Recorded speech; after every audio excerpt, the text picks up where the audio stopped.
Welcome to the Lit Mom Podcast, your go-to source for bite-sized literacy tips and tricks. Join me as we explore evidence-based strategies, techniques, and resources that promote strong reading and writing skill development. Get ready to empower your family with the knowledge and tools to navigate the world of structured literacy and unlock limitless potential. Welcome to another episode of the Lit Mom Podcast, your go-to source for quick and easy tips and strategies that families like yours can be using at home to support your child in their literacy journey. I'm your host, Dev, and today we are going to focus on one of the crucial skills that children need to develop, not only for school and academics, but also for day-to-day life. Today, we are going to focus on writing. Now, before we get into this episode, I would like to first acknowledge the traditional territory in which I reside on. I reside on the traditional territory of the Anishinaabe people, which includes the Odawa, the Ojibwe, and Potawatomi nations, collectively known as Three Fires Confederacy. I think it is important to share that I am continuing on my own journey throughout all of this, and one free app that I have found to be really helpful in expanding my understanding of Indigenous peoples' culture, history, contributions that are being made is an app called Whose Land. And so the app allows for me to put in where I live. It then pinpoints different First Nations communities around me that I can click on and learn about. So I think it's a really great app, not only for at home, for our own learning, but something that if you're an educator listening, it might be worth checking out in the classroom as well. To start our discussion, it is important to understand why writing even matters. Writing is a foundational skill that allows for us to communicate with one another in written form. It allows for students to share their thinking and their ideas. It allows for them to communicate their emotions effectively with others, not only in the academic world, but also in day-to-day life. Experts agree that a child that has strong writing skills is going to be better equipped to be successful when we talk about school and life. So writing is a really key skill that we don't want to ignore when we talk about literacy. We often focus a lot on reading and developing reading skills, but reading and writing go hand in hand. They are crucial skills that we want for students and children to develop. I will be honest that most of my time when I started my own learning journey connected to the science of reading and body of research and what that looks like in the classroom as a structured literacy program, I started out learning about the reading portion of it first before I felt comfortable enough to dive into the writing portion. So at this stage, I am also really diving into writing, what it looks like to support children and students in the classroom at the early primary level, as well as in our upper grades. So I think it's something that we really want to focus on and not push to the side, because we want for all of our students to have the opportunity to develop these skills together. So reading and writing, we want them to go together. We also sometimes call it decoding for reading and encoding for writing. The science of reading, the body of research that we use to drive our programs in the classroom, or that we're shifting to use more in the classroom and reflect on our practices, has really revolutionized the way we think about literacy instruction. It emphasizes again that reading and writing skills go together. A child might be further along with their decoding or reading skills, but where the challenges come in is with the writing piece of it. So they haven't really consolidated those skills yet that they're using for decoding and reading into their writing. So it's really important that at home, if we're able to get students and children to be writing regularly, that we jump into and we lean into that skill set as well. Not only do reading and writing go hand in hand, but they actually are supported by the foundational skills of phonemic awareness, vocabulary, phonics, and comprehension.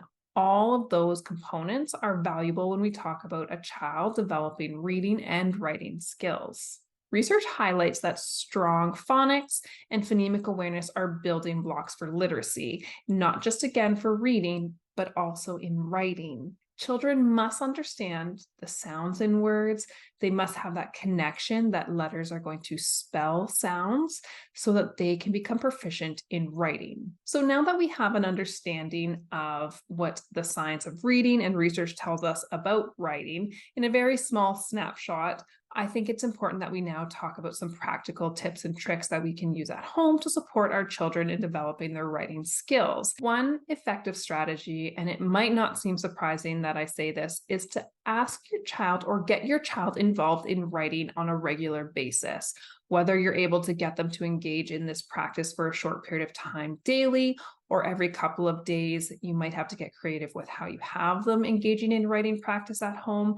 But it's really important that you give them the opportunity to practice these skills so that they can continue to develop them and build on what they're learning in the classroom. It might be as simple as having them write a list if you're going grocery shopping. It might be that you have them go around and try and label your kitchen or their bedroom, or to write in a journal to share about their day. It's something that's personal to them that you don't have to read, but it engages them in those writing skills and practice time that is going to really benefit them in consolidating any of the learning that may be happening. It is crucial that we build a love of writing.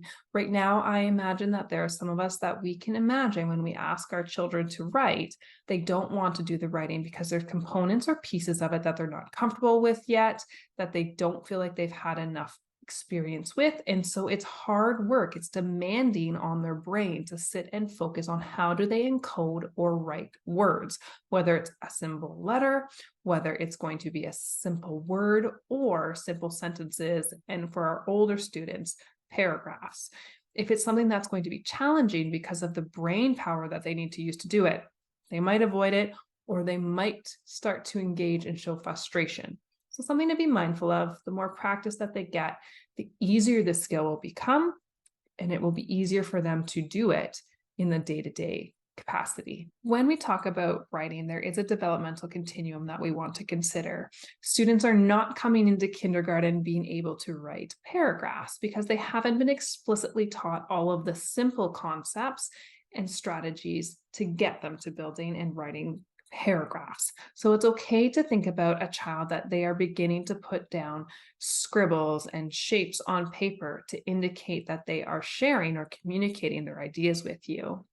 From there, we really want to focus on letter formation. Letter formation is really important. We want for children to be able to do this automatically and accurately so that they don't have to spend time when they're writing to focus on how do I form a letter properly. So if your child is at this stage, it's really easy to just have them practice in fun ways proper letter formation. How do I form uppercase letters and lowercase letters? What do they look like?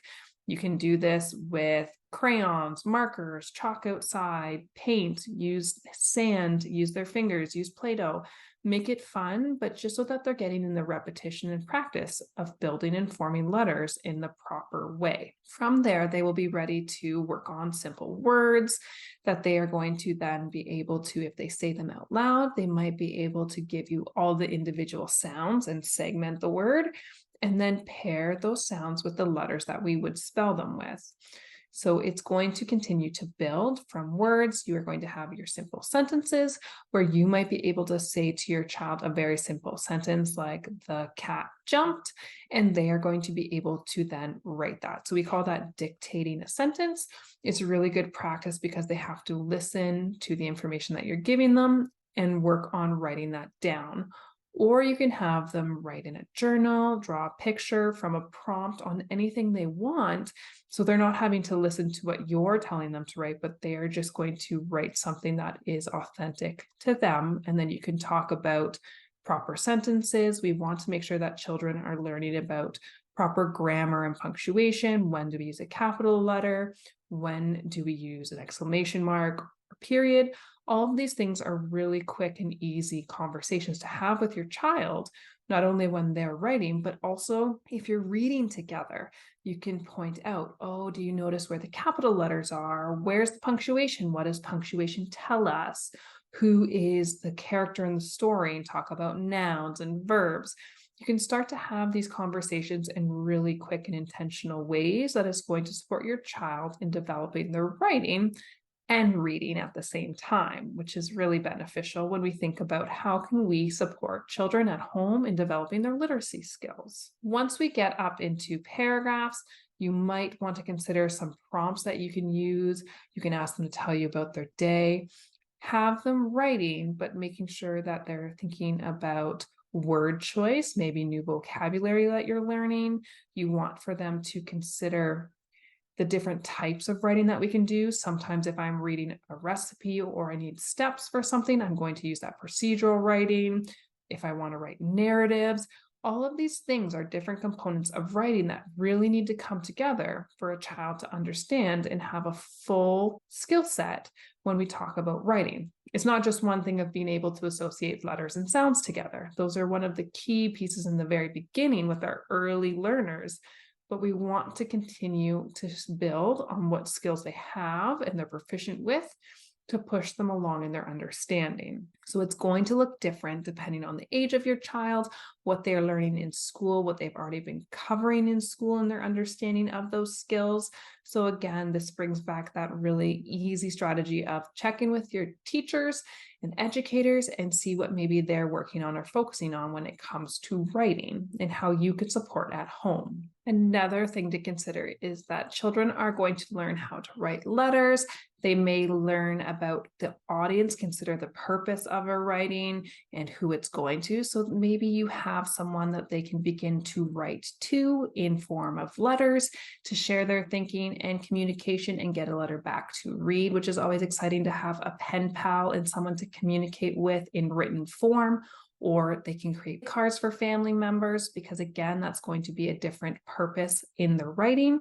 So different ways that you can get in writing in fun ways, and it's going to have that connection to family and friends and bringing them into that practice piece. As for resources today, I've previously shared a letter formation printable that can be used if your child is working on proper letter formation. I am going to share in the show notes a website, and it's called thinkwritten.com. And so this has a range of fun writing prompts that if your child is interested in answering questions or thinking about different components and concepts, then you can ask them a question and see if they can write for you. In the beginning stages, it might look like they're going to mainly draw a picture for you to share their thinking, and then you can encourage them to label the picture. Or you might have them give you a simple sentence and draw a picture to go with it. Again, you don't want for this to be a long process, especially for a child that's been at school all day, but it's something that maybe you have them do once in a while to just practice those skills, but make it fun, make it engaging, and don't make it feel like they're sitting down to do homework or drill a skill when at home we don't want for that to be something that you have to worry about doing. So thinkwritten.com is a really great option, so check it out. So the picture book that I have picked for this episode and trying to make those connections to writing is What Do You Do with an Idea? And this book is written by Kobe Yamada and it's illustrated by May Besom. And so there's also What Do You Do with a Problem? So there's two different books, but I think this is a nice way to tie in. Yes, we can talk about and easily share our ideas orally through conversations, but we can also use writing to share our ideas and thinking and put them down on paper. Whether we are going to brainstorm and it could be a simple word and we put ideas around it, or we are writing longer stories and different pieces like that. So I thought this was a nice book to tie all of that together when we're focusing on writing. And there you have it. This is the end of another episode of the Lit Mom podcast. I hope that today there was insightful information shared that will allow for you to begin to support your child or tell you that you're on the right track if you're already supporting them at home with the writing to continue their learning journey. There's lots of information, and I hope that it has been shared in a concise way within 15 minutes. As always, if there's anything that anyone is wondering about that they're hoping that I can touch on in future episodes, please feel free to leave a comment. If you enjoyed the episode, leave a like or subscribe, and please share with others that might benefit from this information. In our 9th episode of the Lit Mom podcast, I'm going to talk a little bit more about fluency. After we have built up all these other pieces with our decoding, and how do we get students to become fluent readers? Because fluency is going to help children be able to comprehend understands what they're reading. So we want to build that strategy in as well. So for our next episode, we will talk about fluency. As always, this is the Lit Mom podcast, where we bring tips and tricks about literacy straight to your headphones. I'm your host, Dev, and until next time, keep learning, keep growing, and keep writing.